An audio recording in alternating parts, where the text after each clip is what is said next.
حدیث شریف میں ہے کہ اہل جنت کو جنت میں کسی بات کی حسرت نہیں ہوگی۔ دنیا میں انسان کے لیے بہت حسرتیں ہیں، انسان حسرتوں کے ساتھ جیتا اور مر جاتا ہے۔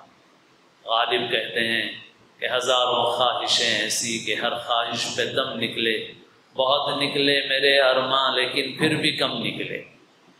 تو دنیا میں تو بہت حسرتیں ہیں انسان کی، کاش فلاں چیز حاصل ہو جاتی، فلاں مکان مل جاتا، فلاں زمین مل جاتی، فلاں جائیداد مل جاتی، کاروبار کا فلاں اسپاٹ مل جاتا۔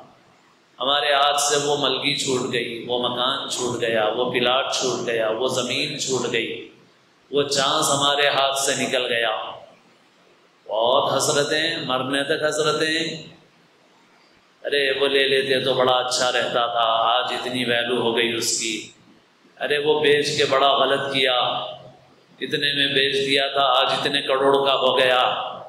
انہی حسرتوں میں جیتے ہیں، مرتے ہیں۔ کیا جنت میں جانے کے بعد اہل جنت کو بھی کوئی حسرت ہوگی؟ کیا اہل جنت سوچیں گے کہ کاش فلاں بلڈنگ لے لیتا، فلاں مکان لے لیتا، فلاں زمین لے لیتا؟ نہیں، کچھ نہیں ہوگا۔ وہاں جانے کے بعد تو دنیا ایسی ہو جائے گی جیسے کوئی، ہم ہمارے حساب سے اگر کہیں تو جیسے کوئی سلم بستی، کوئی ملک کا انتہائی گھٹیا قسم کا سلم۔ آدمی اس کی تو حسرت نہیں کرے گا نا کچھ، کہ کاش وہاں میں اور رہتا۔ بس پوری دنیا کی حیثیت ایسی ہوگی۔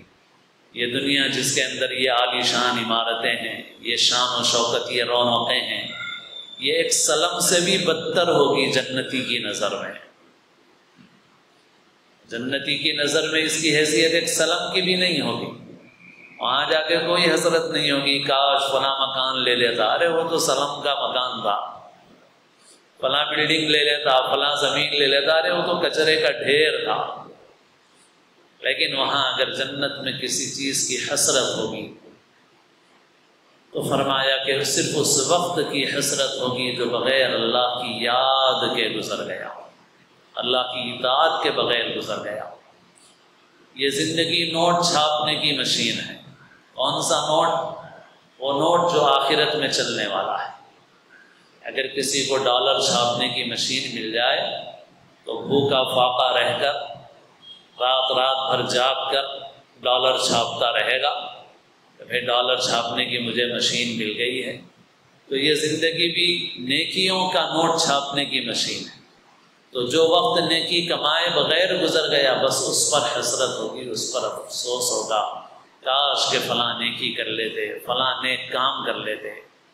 اس لیے وہ مجلس اور وہ بیٹھک جو اللہ کی یاد کے بغیر گزر گئی، فرمایا کہ وہ مجلس باعث حسرت ہے انسان کے لیے۔